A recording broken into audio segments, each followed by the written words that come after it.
Hello students, आपका स्वागत है मेरे यूट्यूब चैनल सपना विश्वकर्मा एजुकेशन पे। आई होप आप सब स्वस्थ होंगे और मस्त होंगे। आज हम लोग पढ़ने वाले हैं क्लास 10 का एक्सरसाइज 8.1 इंट्रोडक्शन ऑफ ट्रिग्नोमेट्री का क्वेश्चन नंबर 4।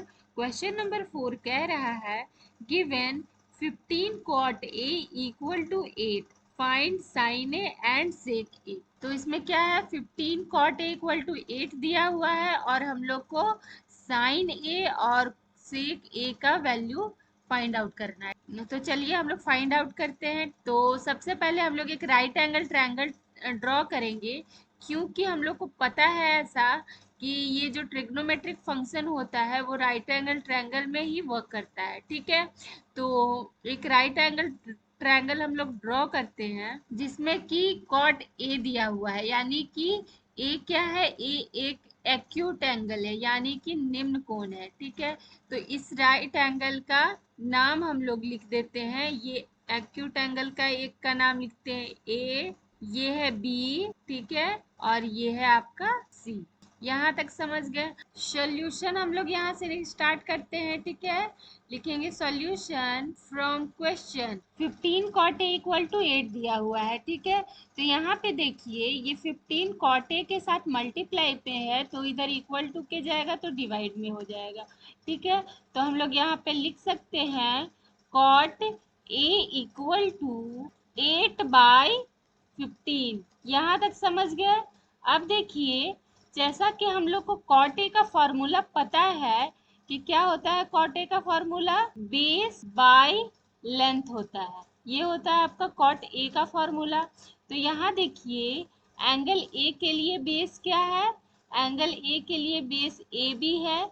ठीक है, ये बेस है।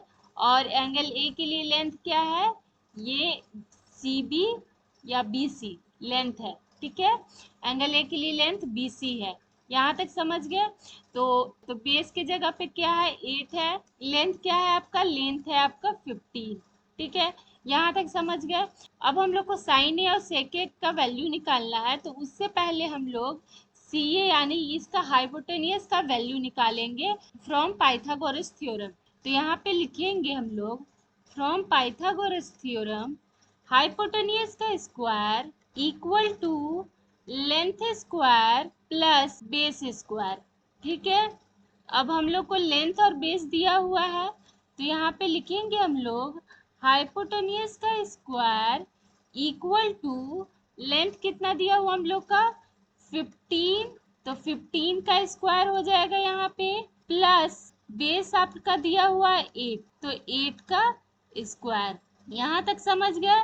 अब हाइपोटेनियस का यहाँ स्क्वायर है और हम लोग को सिर्फ हाइपोटेनियस निकालना है, तो हम लोग लिखेंगे एच इज इक्वल टू, ये स्क्वायर इक्वल टू के इधर चला जाएगा तो अंडर रूट हो जाएगा।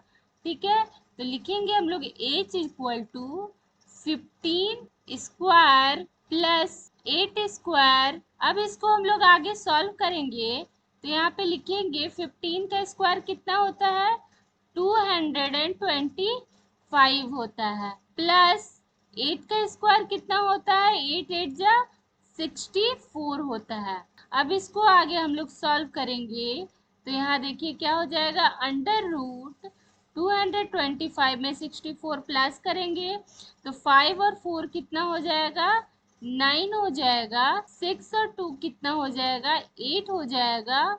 और ये आपका हो गया 2। एच इज इक्वल टू इतना तक समझ गए। अब देखिए, अंडर रूट में से 289 निकालेंगे। ठीक है, तो एच इक्वल टू, अब यहाँ देखिए, अगर 289 को हम लोग अंडर रूट से बाहर निकालेंगे तो 17 हो जाएगा, क्योंकि 17 इंटू 17 क्या होता है, 289 होता है। और अंडर रूट में से 2 के बदले में 1 बाहर आता है। ठीक है, तो एज का वैल्यू हम लोग को आ गया 17। अब हम लोग को जो फाइंड आउट करना है वो लिखेंगे, तो लिखेंगे फ्रॉम क्वेश्चन क्या निकालना है, हम लोग को साइन ए का वैल्यू निकालना है। ठीक है, sine A equal to, sine का फॉर्मूला क्या होता है, लेंथ बाय हाइपोटेन्यूज होता है। ठीक है, तो ए के लिए लेंथ क्या है, ये बी सी है। ठीक है, तो यहाँ पे लिखेंगे लेंथ बाय हाइपोटेन्यूज। ठीक है।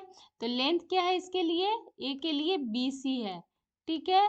डिवाइडेड बाय हाइपोटेन्यूज क्या है, AC है, और BC क्या हो गया आपका 15 हो गया, डिवाइडेड बाय AC क्या है 17 है। तो 15/17 आपका आ गया साइन ए का आंसर, ठीक है। यहाँ तक समझ गए।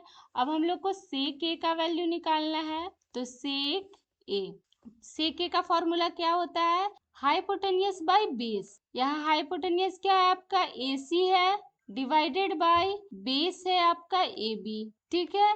अब AC का वैल्यू क्या है 17 है, डिवाइडेड बाय AB का वैल्यू है आपका 8, ठीक है। तो 17/8 क्या हो गया, सेक ए का आंसर हो गया, ठीक है। यहाँ तक समझ गए। तो आज के लिए इतना ही। अगर वीडियो अच्छा लगा तो लाइक कीजिए, सब्सक्राइब कीजिए और शेयर कीजिए। धन्यवाद।